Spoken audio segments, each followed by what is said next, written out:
Ang mga kadalasang tanong sa paggamit ng wikahon. Narito ang ilang paglilinaw para sa higit na epektibong paggamit ng wikahon. Para sa anong grade ang wikahon?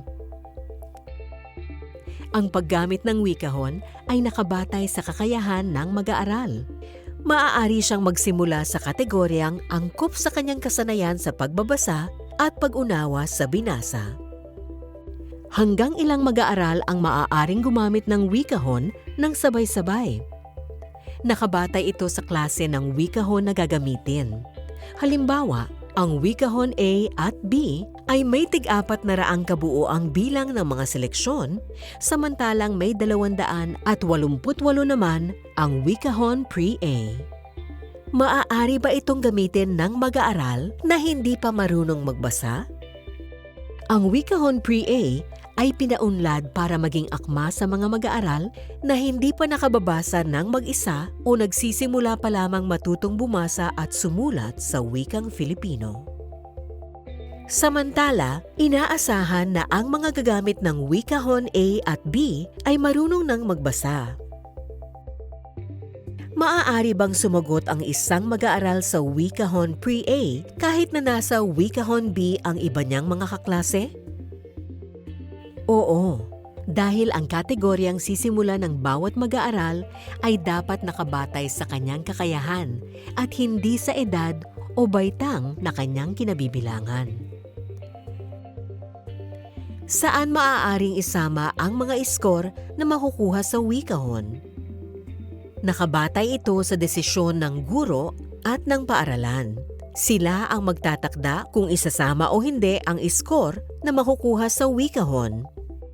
Kung isasama ito, sila rin ang magpapasya kung aling bahagi ng wikahon ang isasama sa pagtataya at kung ilang porsyento ng kabuoang grado ang ilalaan para rito.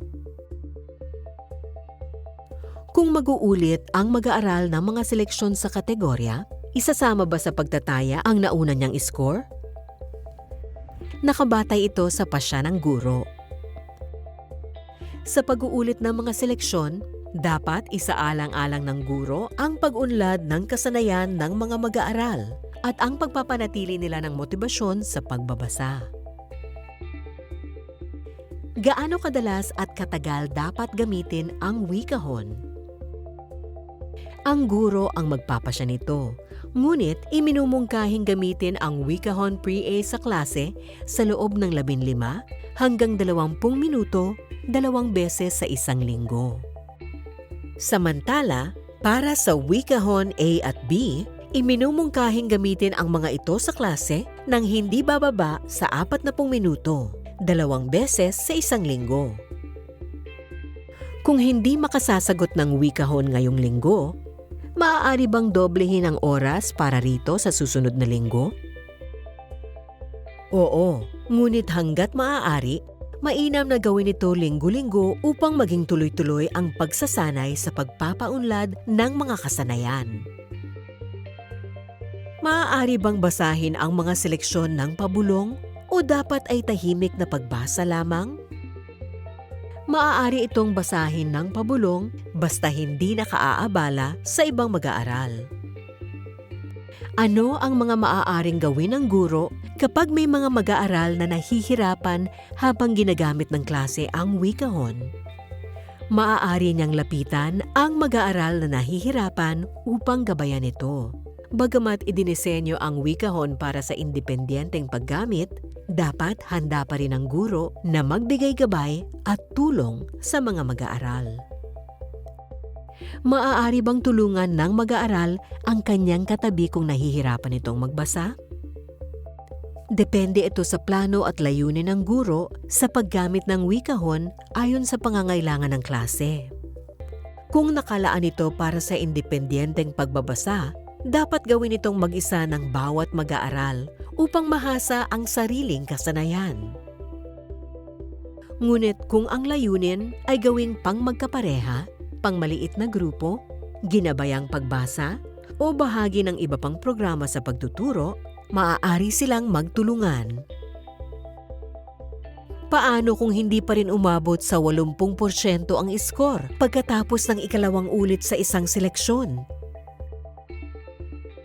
Kailangan tansyahin ng guro kung makatutulong pa ang ikatlong pag-ulit ng may gabay o kung mas nararapat ng bigyan ng remediation ang mag-aaral. Paano kung nasa kalagitnaan ng pagbasa o pagsagot ang mag-aaral kapag natapos ang oras para sa paggamit ng wikahon? Kapag natapos na ang oras sa paggamit ng wikahon, ihihinto muna ang mga gawain.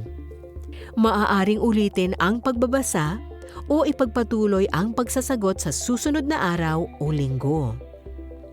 Maaari bang magkaroon ng 3 kahon ng wikahon sa loob ng klase kung iba-iba ang kakayahan ng mga mag-aaral?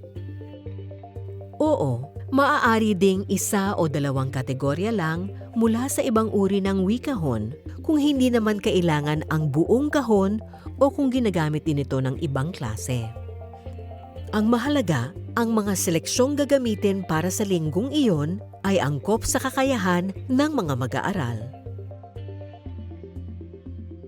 Ano ang maaaring gawin ng isang mag-aaral kapag natapos na niya ang Wikahon B? Iminumungkahi na magsimula na siyang magbasa ng chapter books pagkatapos sa Wikahon B.